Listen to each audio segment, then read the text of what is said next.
dedicated to eastern and southern Kentucky. This is WYMT Mountain News Weekend Edition. Good evening, I'm Madison Carmouche. With highs of below freezing temperatures in eastern Kentucky this weekend and into next week, our First Alert Weather Day continues as First Alert meteorologist Ben Beddoes has an update.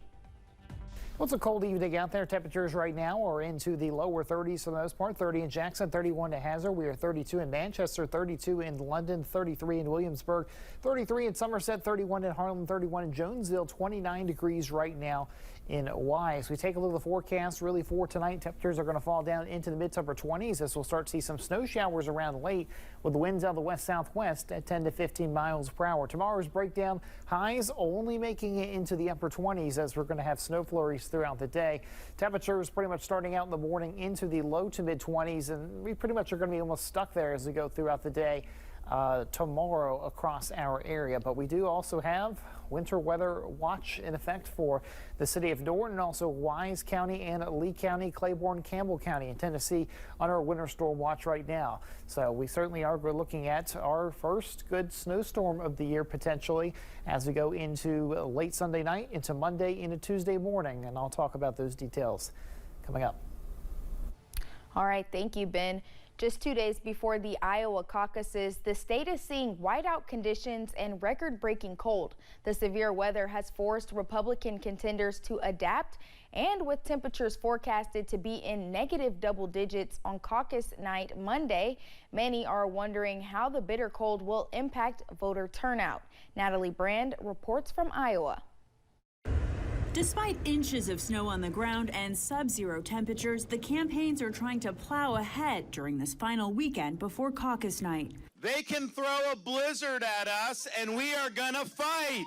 Florida Governor Ron DeSantis traversed the state for a series of events, including a stop at the headquarters of the super PAC supporting him. Volunteer Debbie Hettinger says she's made 2,000 calls on behalf of DeSantis since she started volunteering in October. What do you think DeSantis' chances are? Well, I think they're very good because they have a really good ground game here.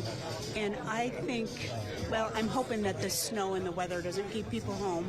They're now encouraging people to turn out despite the freezing cold.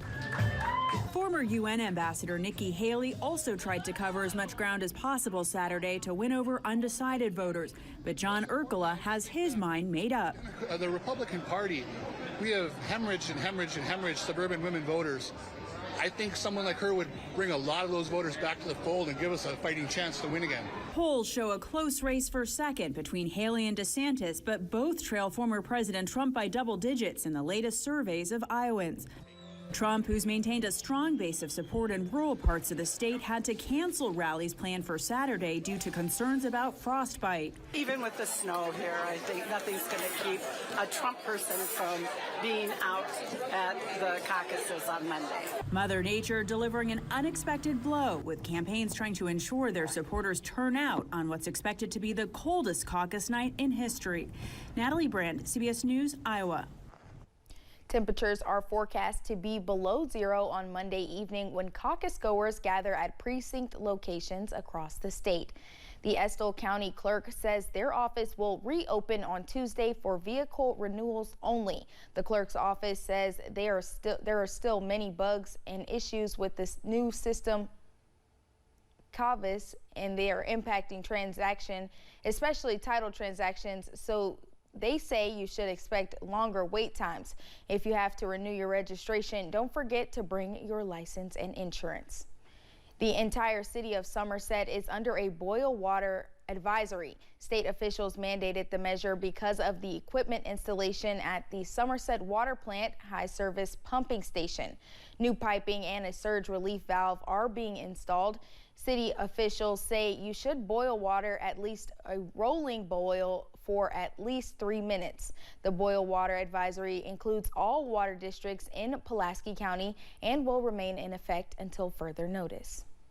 As temperatures are set to be below freezing for the next couple of days, homeless advocates are working to keep as many unhoused people warm as possible. Help the Homeless is offering their office as a warming center throughout the day. Executive Assistant Director Charlene Lockard says they have gone out of their way to make food and give folks heaters. We have had just many community donations of coats and warm blankets. We've had some tents donated even today, and many people helping with things. Lowe's had give us a couple of heaters this week, and we've tried to get electric heaters through a grant. They're one of the local programs for some folks that needed electric heaters. Lockard says they will be driving throughout the city to pick up anyone in need during this time.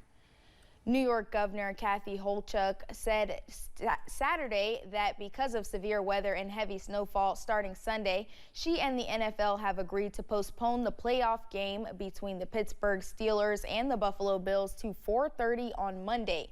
Governor Hochul said Western New York is expecting heavy lake effect snowfalls as well as high winds, which could make playing in those elements dangerous. The storm will hit intensely around 6 p.m. tonight. You've heard me warning it for days. You've heard our county executive warning it. You've heard our mayor warning it. And now it's happening. Our teams have been preparing in advance for the worst case scenarios. Our agencies are all on high alert, coordinating with our very experienced local leaders. This is not the first time in the last 10 years the Steelers have had a playoff game postponed. In 2017, the divisional round against the Kansas City Chiefs was moved from 1 p.m. to 8 p.m. during an impending storm. We'll be right back after this.